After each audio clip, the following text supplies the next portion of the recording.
Hey guys, welcome back to releasethecraftin. We're still here for another hashtag FDC4. That's the full deck challenge, number 4, hosted by Shauna at Shinuki Art. This is week 8, I believe. Fingers crossed, because it's been like a week since I filmed this, and I didn't label any of the videos, so yeehaw. The prompts that I think I chose, and I feel fairly confident going into this, is vintage papers, scribbles, metallic, purple, and white splatter. So, yeah, what did I do? I don't know. I used an old recipe book page. That seems vintage, right? I don't really actually have that many vintage papers. I just don't. I just don't. Period. And I've got like a book page that would arguably be considered vintage based on the year. So I guess that does qualify. And what did I do? I used some shaded lilac distress ink for the background, and then I realized it reads really blue. Have you guys ever seen this with shaded lilac? It's a color I don't use very often, and I think the distressed like oxide shows less blue, but it's like a periwinkle. And I feel like maybe at this point I'm coming to the conclusion that I just kind of wish the distress colors were called regular color names, because then I would be able to compare them to real colors that we've already established. I don't know. I'm just now thinking about that as I'm doing this voiceover, and maybe I have feelings about it. I gotta think about it more. Um, what am I doing? Oh, I'm inking up these little squiggly type sketched out lines from a die cut, because they're gonna take the place of my squiggles. I thought about doing like hand drawn scribbles. I thought that was like a cool thing I could do, but then I have these and they weren't being used. So using them, that's the plus. I really don't have that much to talk about. I'm also concluding that as I'm doing this voiceover and looking at the daunting number of voiceovers I have to do, that these are going to get loopier as time goes on. I don't even know what to say. Making videos is hard. I just like want to toss that out there. There's been a lot of discourse in my like crafty friend circle about comments and the way that people interact online, and not even just like in the crafty space. I think just like generally across the board.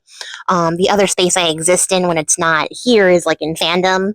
So you guys know that I am like a big old giant nerd behind this camera, so I tend to be in a lot of fandom forums and stuff like that, and then just watching people have like discourse and the way people just talk to people, and it's getting weird the way that people interact. And I think like over time we're losing the ability to like interact with people in a rational way online. And like I remember like when social media first started coming up and there was that big rise in cyberbullying, which is like sort of a crazy thing to happen, because like it's a very real, very effective thing. I'm not going to like minimize or downplay the impact of cyberbullying, but also like you could just get up and walk away from your computer, or you could like back in that day before everybody had their computer in their hand, and then you couldn't get away from it unless you start rampantly blocking everybody. But that's also an option.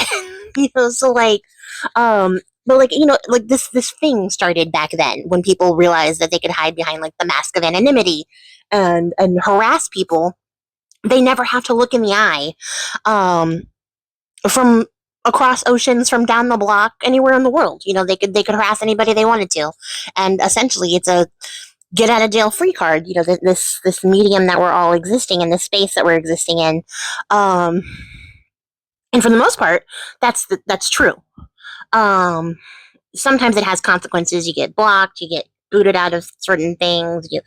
You can't interact with certain like websites and things like that. And then occasionally, every so often, somebody gets like publicly canceled, and that has a larger impact. But like we don't see that very often for things that are directly online, unless it gets like dredged up to the front lines. Somebody says something on Twitter that somebody dug up from 10 years ago, and it finally comes back to life, and everyone's like, hey, remember when you said that crazy shitty thing?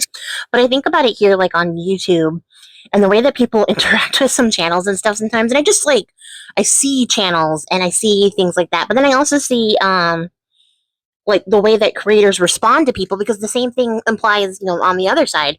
For the most part, I'm not going to ever see any of you guys who watch me on my channel. Thanks for watching, by the way. So it does give me the same amount of anonymity to say some shit. Like what could possibly happen? It could maybe cost me a little bit in viewership, but like nothing that would be a permanent lasting impact.